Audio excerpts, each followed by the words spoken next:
Hallo, ich bin Elin Häkkinen, ich bin 30. Ich bin gerade 30 geworden.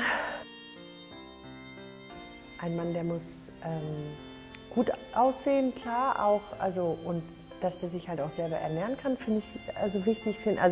Ich bin ja Stewardess und das wäre mir total unangenehm, wenn jetzt mein Typ irgendwie keinen eigenen Job hätte, wo er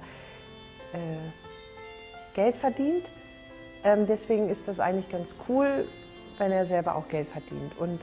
Aber der muss jetzt keine goldenen Uhren sammeln oder sowas, muss jetzt nicht so krass mit Porsche. Es wäre halt auch schön, aber muss jetzt gar nicht sein. Ja, ansonsten, ich singe gerne, ich bin im Chor und Essen esse ich eigentlich alles gerne. Ja.